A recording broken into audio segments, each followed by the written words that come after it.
এটি খুবই দুঃখজনক এবং এটি উদ্বেগেরও। ছাত্র ইউনিয়নকে এক ধরনের বেকায়দায় ফেলার জন্য বা ছাত্র ইউনিয়নকে ছাত্র জনতার কাছে নেগেটিভিটি তুলে, ছাত্র ইউনিয়নের দীর্ঘ ইতিহাস ঐতিহ্য রয়েছে আপনারা জানেন গণতান্ত্রিক আন্দোলনে, এবং বিশেষ করে জুলাই এবং আগস্টে ছাত্র ইউনিয়ন কিন্তু একদমই সম্মুখ সারিতে তারা অংশগ্রহণ করেছে এবং ছাত্র ইউনিয়নের নেতাকর্মীরা কিন্তু আবার শহীদও হয়েছেন।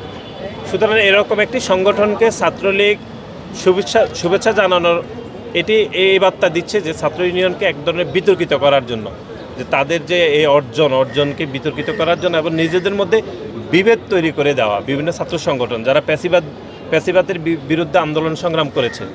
সুতরাং এই ছাত্র ইউনিয়নকে সেই ধারায় নিয়ে যাওয়ার জন্য তারা শুভেচ্ছা জানিয়েছে। ইতিমধ্যে আমরা দেখেছি ছাত্র ইউনিয়নের প্রেসিডেন্ট সেক্রেটারির সাথে আমার কথা হয়েছে, ওনারা আনুষ্ঠানিকভাবে বিবৃতি দিয়ে এই শুভেচ্ছাকে তারা প্রত্যাখ্যান করেছে। বাংলাদেশের প্রথম 5D AI ইনভার্টার যুক্ত সর্বোচ্চ বিদ্যুৎ সাশ্রয়ী যমুনা এয়ার কন্ডিশনার। এটি এই জন্যই এটি খুবই ইতিবাচক যে তারা প্রত্যাখ্যান করেছে, কারণ হচ্ছে প্যাসিবাদের বিপক্ষে যে সকল ছাত্র সংগঠনগুলো প্রকাশ্যে গণতান্ত্রিক আচরণ করেছে বা প্রকাশ্যে গণতান্ত্রিক রাজনীতি করেছে, তাদের মধ্যে বিভেদ তৈরি করে দেওয়ার জন্য সেটি খনি ছাত্র সংগঠন, ছাত্রলীগের সন্ত্রাসীরা যেরকম তৎপর, একই সাথে গোপন তৎপরতার মাধ্যমে যারা রাজনীতি করেন তাদের মধ্যে এক ধরনের তৎপরতা আপনি দেখবেন, যা প্রকাশ্যে গণতান্ত্রিক রাজনীতি যারা করেছে তাদের মধ্যে বিভেদ তৈরি করে দিতে পারলে যে গোপন সংগঠনেরও লাভ, আর যারা নিষিদ্ধ হয়েছে তাদেরও কিন্তু এক ধরনের তারা মনে করছে যে তাদের লাভ রয়েছে।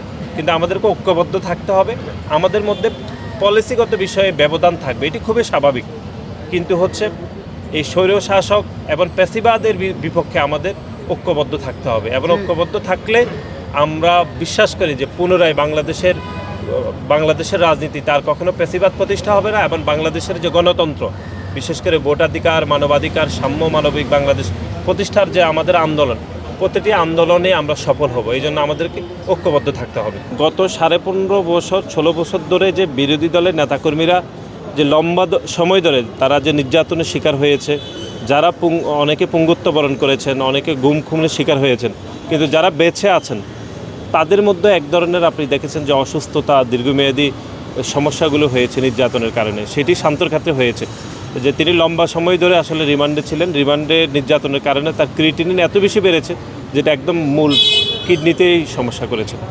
তো দলের পক্ষ থেকে সহযোগিতা করা হয়েছে, আরও তো প্রয়োজন হবে, সেটিও দলের পক্ষ থেকে ভারপ্রাপ্ত চেয়ারম্যান জনাব তারেক রহমান আশ্বাস দিয়েছেন। এটি হচ্ছে আমাদের সকল নেতাকর্মীদেরকে এই যে যারা নিষ্ঠুর নির্যাতনের শিকার হয়েছে তাদের সবসময় আমাদের দলের পক্ষ থেকে আমাদের ভারপ্রাপ্ত চেয়ারম্যান দেখাশোনা করেন। শুধু দলের নেতাকর্মী নয়, বরং জুলাই এবং আগস্টে আপনারা দেখেছেন যে যারা পঙ্গুত্ব বরণ করেছেন তাদের দীর্ঘমেয়াদী পুনর্বাসনের দায়িত্ব আমাদের দুইটি সংস্থা করছে, আমাদের দলের দুইটি, একটি হচ্ছে আমার বিএনপি পরিবার এবং জিয়াউর রহমান ফাউন্ডেশন, এবং এই দুইটি আমার বিএনপি পরিবার এবং জিয়াউর রহমান ফাউন্ডেশন দুইটির মূল যে উদ্যোক্তা সেটি হচ্ছে আমাদের দলের ভারপ্রাপ্ত চেয়ারম্যান জনাব তারেক রহমান, ওনার নির্দেশনা এগুলো হয়ে থাকে।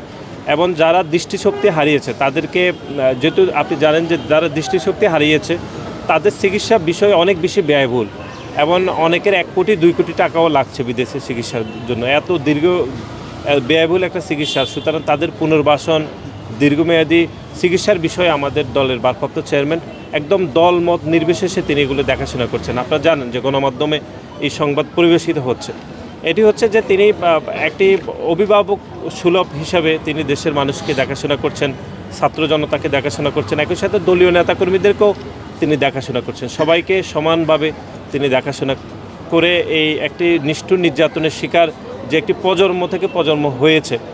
সুতরাং এটি তারই অংশ হিসাবে আজকে এখানে শান্তকে আমরা আর্থিক সহযোগিতা করেছি এবং আমরা আশা করছি শান্ত খুব দ্রুত সুস্থ হয়ে ফিরবে আমাদের মাঝে।